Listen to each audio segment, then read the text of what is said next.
welcome back to Doug's Cars. I'm down here at the Brumos collection, which is a giant Porsche museum.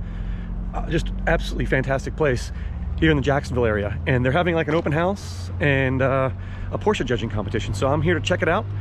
I'm not sure they're gonna let me video this, so we'll find out if this is a waste or not. But anyway, stay tuned. I'm walking, you can see there's cars parked all up and down this road. And I'm heading in that nice brown 911 that just drove past. Let's see what we can do here. I'm just walking in and walking past. I mean, there's Porsches everywhere, which is of course the reason we're here, right? There you can see they've got the 76 ball. There's all kinds of tents set up. I don't know what that giant touring car is next to the white 911 over there. I guess it's some things they brought out from the inside of the museum. Porsches everywhere. They're having a PCA concours here. Yeah, this is going to be fun. Let's see what other cool stuff they have here. I've been here once, and the museum is absolutely worth going to. It's a really cool collection. It's just done so well.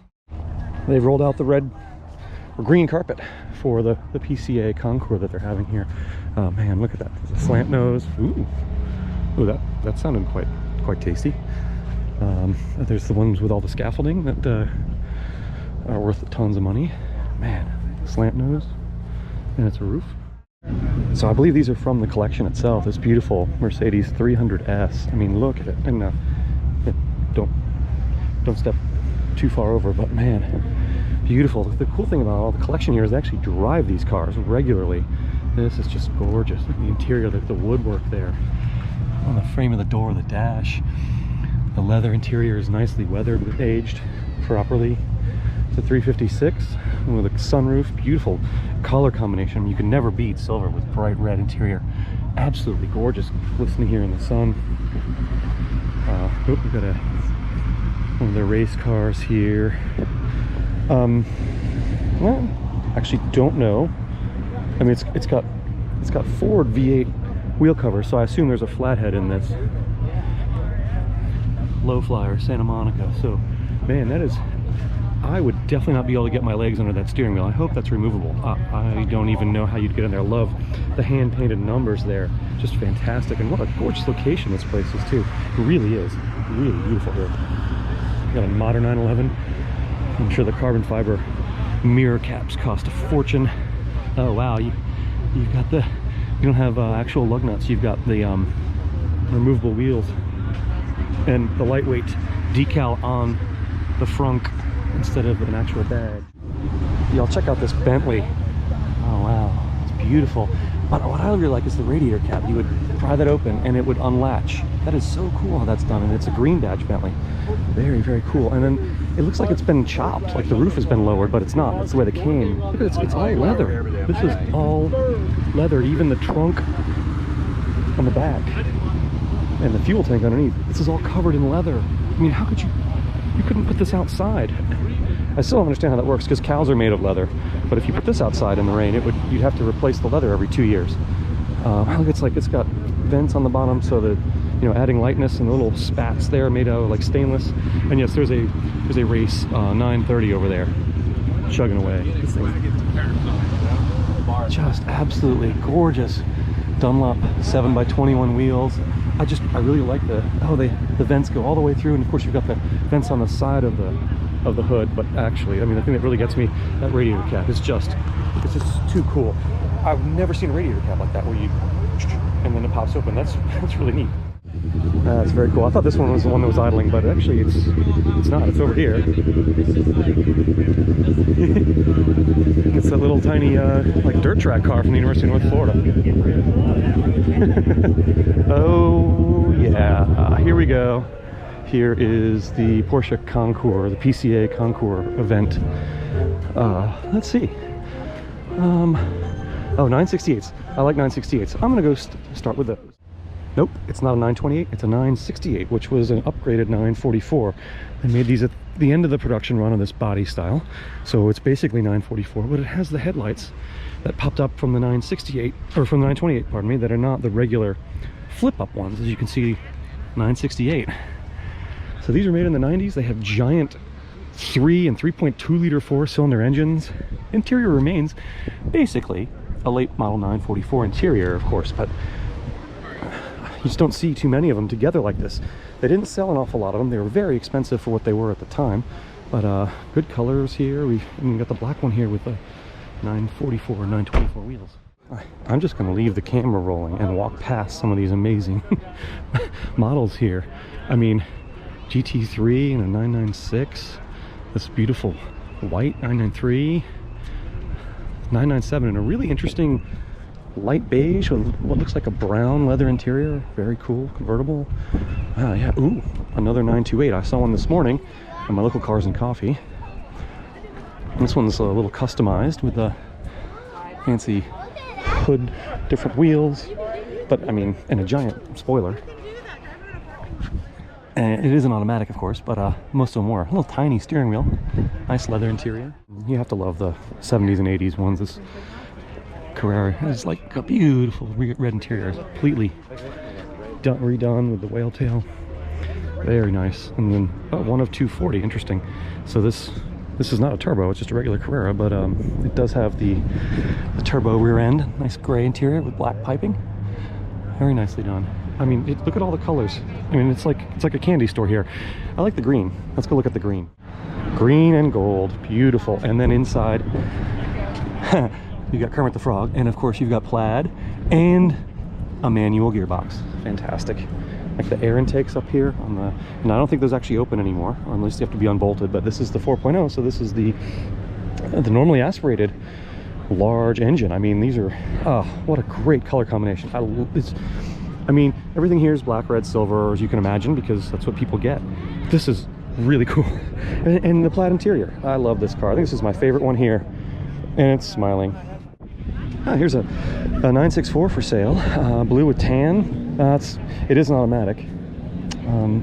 Carrera 2, yeah, because the Carrera 4 would have been all-wheel drive, obviously. Nice color.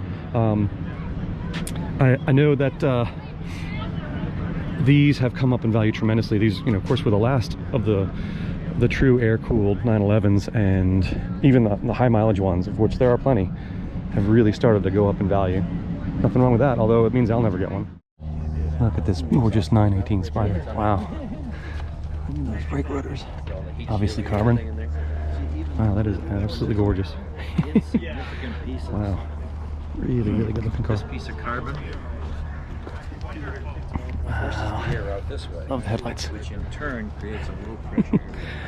All that carbon fiber. All right, y'all. My entry got me into the collection as well, and they never allowed video before, but I see plenty of people doing it, so here goes nothing. Here's a 1926 Bugatti Type 35. I mean, I was here just a couple months ago, so these have not rotated in the collection, but they're gorgeous and they're driven. I mean, and look at that. Look at, you get the distributor right there. And then, of course, Duesenberg. I'm going to see probably a bunch of these in a couple weeks. This is the Model J. It's not supercharged, but it is, if I remember correctly, completely unrestored. This is original. Look at that leather from 1929. I mean, the leather top, the rear window, you can see has some like slight hair cracks and delaminating in it because, of course, it is original. This is fantastic. I'm so glad I got to come in here. Now, of course, there's a lot more people here than when I was here last time. You still had to get a time to come in. Here's a 1930 Cord L29. These were front-wheel drive. So you can see drive shafts there. And then all of this bulbousness here is because, of course, front-wheel drive. So you have this giant car with this long hood, chauffeur-driven, of course. You've got the tube so that you can speak to the people in the back. Leather up front, of course, and cloth in the back. Again, you've got the same window delamination because, of course, these are original. So this is a 1930. You've got 2 spare tires covered in leather, as is, the style. Leather top. Oh, man. So many good things here. This beautiful engine bay is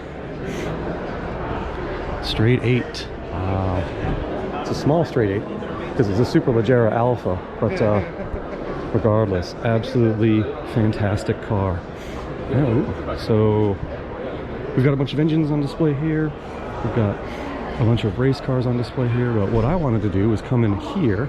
This was not open last time I was here. This is their shop, their warehouse, where they store their race vehicles and trucks. You can see they have some hanging from up there. Oh wow, very cool. And you can see they're busy at work right now. Nice race car here with the Copenhagen. Oh, AJ Foyt and Al Unser. I mean, those are some big names. Big names back in the heyday of racing.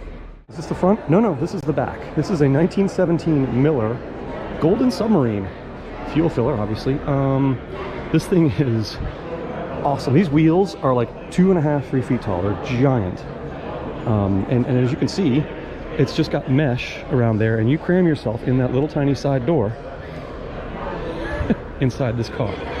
I mean, and it is tiny. I think a normal person nowadays would need both of those seats to sit in there. But look at that dash, look at the shifter. I mean, it's open to the transmission there. And you can see the suspension, you can see the brake linkage there. And as you come forward, the Miller 4-cylinder engine right there. Downdraft carburetor. This is their 917K. This with the required spare tire, which of course would not fit, but it was just to make things in Gulf colors, of course. Absolutely the way it should be. Gorgeous car, absolutely gorgeous car. But as you go back in time past 1970 or forward in time, you see other fun things like this. And right over there is the 935 that I saw last spring at the Amelia Concours. Last year they had a 935 event, a part of the Concours, and they had dozens of these things lined up next to each other. That video is absolutely worth checking out, but this is now the third time I've been in close proximity with this car. Porsche Fab car, wow. I like how the doors flip up. But of course, my most favorite thing here is the giant Porsche race car transporter vehicle. I'm gonna start walking. And I am still walking. Schenk or Smink, I guess, was the company that made it.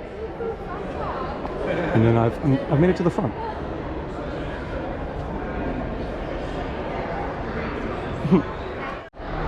Of course, it is a Mercedes, not a Porsche. But that's okay. Same basic city. I don't think the bear can drive. That's why he's in the passenger seat. The size of this Mercedes badge, I mean, you can see my hand, is those can be big. But that, I've never seen one that big before. They're usually, you know, this big on the grill. Oh man, there's just awesomeness all over here. This 914 race car has a roof light like you'd find on a pickup truck from the 70s, but made in Jacksonville. I mean, that's where Brumos is the dealer. And this is nice. We still got the factory dash inside and everything, but it is lightened for race duty. Back over to the 917. Look how flimsy this fiberglass and carbon is here on the back. I mean, it is the thickness of like 3 sheets of paper. No wonder these things like could burn to the ground instantly. That is just, you got the air intakes and then a big fan up there. Man, I mean, it is built down to weigh absolutely nothing. Crazy. Here's a 1923 Miller, so same brand as that one earlier. Look at the buckle for the hood. That's really neat. That's got that little spring on it. You can see there's a little bit of discoloration there on the exhaust because it's actually been driven. Streamlined as best as they could back then. No wire wheels, of course. Aluminum discs on both sides. Here's a 1953, 356. Saw one of these outside, but this is a super early model. I don't know if the interior is factory. It's got corduroy on it. See this little push button radio? Very nice in guards red. Next to, yes, a Porsche Diesel Tractor from 1959. Check out all the power takeoff back here. Very complicated bit of kit. And you know, here you go, Porsche Diesel Super. Interesting that even back then, not everything was standard. It's an optional gauge, it looks like. There's the plate when it was made. And yeah, I mean, really distinctive front end on these. Y'all, I hope you enjoyed this little trip to Brumos. It was exceptional that I had to come inside. I didn't even have my regular glasses with me. They're in the car, which is parked like a mile away. It's really busy here today, and that's great. I'm glad that people are getting to experience this place. It's a fantastic collection. If you're in the Jacksonville area, make it a destination. Highly, highly recommended. You can do it in a couple hours at most, but it is very interesting and very cool. And today they just had that excellent concours outside, the PCA concours. So thanks y'all so much for watching, and stay tuned for more Doug's cars. I'll be bringing more cool stuff to you as soon as I can. Have a great day.